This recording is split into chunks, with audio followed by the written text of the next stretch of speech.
Okay, here I have the finished sheaths for these two knives.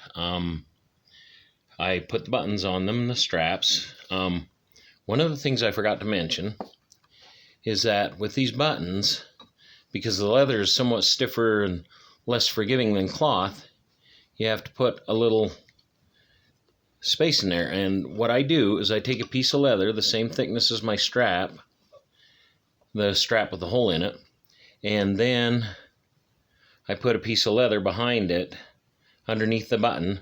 When I stitch it down, this holds the button in place and leaves it a gap. Then you pull the leather out and it makes it easier to button and unbutton them. First time I tried it, I couldn't get the buttons to work. So that is how that is done. And it's just a little something that helps. Another thing is when I punch them, I have my punch is a hand punch and then a hammer. So I drive the punch through both pieces of leather at the same time. Then I take a nail that I've modified to fit in the cut made by the chisel, the punch, and I drive it through the first hole and into the old cutting board that I use as a backup when I'm punching these leather pieces. When I have really big ones, I use a 2x4, but for this stuff, I just use a little cutting board. Then I go to the other side of the sheath and I do a punch with the punch. The same thing, put a nail up here. Then I'll go along, and when I get to the point, I'll like to put a third nail there, and it helps hold the pieces so they line up better. So all the holes line up better. Then you can stitch it up. This is artificial sinew, so it's actually kind of a plastic stuff. So when you get the knots tied, what I like to do is take a cigarette lighter and heat them up, not to where they actually catch fire, but where they melt a little bit. Then you smash it with a wet finger, and the knots won't unravel that way.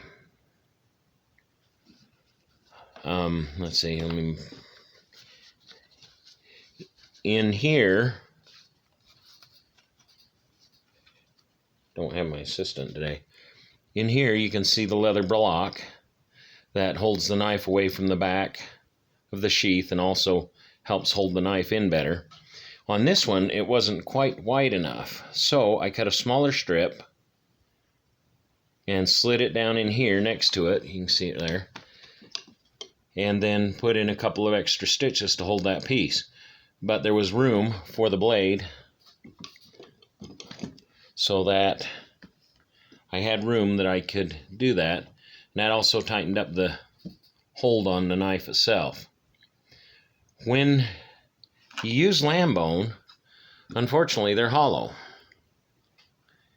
So what I do is I fill them with Bondo brand body putty.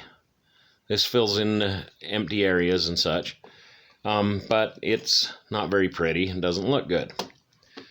Now on this one, let me see if I can get a good shot of that. I put a small piece of the red jasper I had left over. I just had a couple of small pieces after that making the other knives. So there's a piece of the red jasper with the black veins right here. And on the smaller one, I just put a brass end cap. This brass end cap is a piece of 1/8 brass plate. And then I drilled a hole in it and ran a pin through it, riveted the head of the pin. The pin goes about down to here.